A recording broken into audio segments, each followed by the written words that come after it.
Bonjour à tous. L'actualité de ce lundi reste marquée par le retour des 46 soldats détenus au Mali depuis le 10 juillet dernier. Après avoir été graciés par le président malien, les soldats ivoiriens ont atterri sur les bords de la lagune Ébrié ce samedi, accueillis à l'aéroport Félix Houphouët-Boigny d'Abidjan par leurs familles et plusieurs autorités, avec à leur tête le chef de l'État Alassane Ouattara. Le récit de Jérôme Kofi Abola.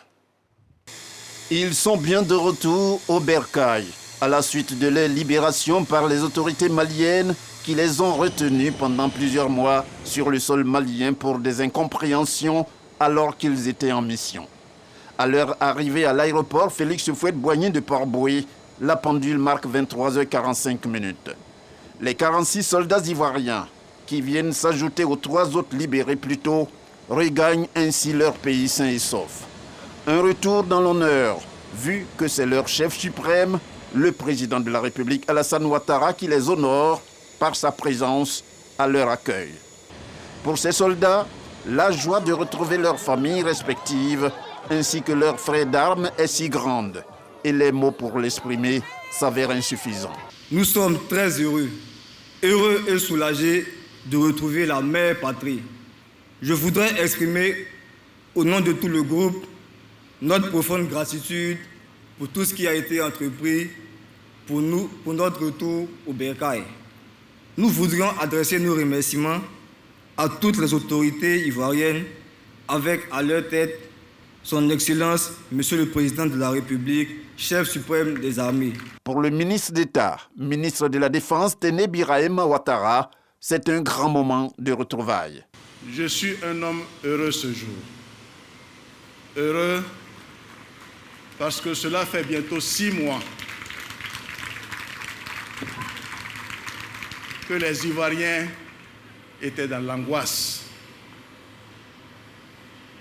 Cela fait 6 mois bientôt que des soldats ivoiriens partis au Mali dans le cadre de la recherche de la paix ont été détenus. Monsieur le Président de la République, je voudrais, au nom des soldats, au nom des familles, au nom de toutes les populations de Côte d'Ivoire, vous remercier pour la manière avec laquelle vous avez géré ce dossier. Vous avez évité de croiser le fer avec le pays frère du Mali. Et en cela, nous avons aujourd'hui ce que nous attendions, la libération de nos soldats. Le président de la République Alassane Ouattara, pour sa part, signe ce retour de ses soldats comme celui des héros. Mes chers soldats, je voudrais que vous soyez rassurés, que vous n'avez absolument rien à vous reprocher. Vous étiez allés en mission, c'était d'ailleurs la 8e rotation pour 6 mois. La mission n'a pas été facile, mais vous voilà de retour exactement 6 mois après votre départ de Côte d'Ivoire. Donc, comme vous avez l'occasion de le dire, je dirais mission accomplie. Et bravo à vous.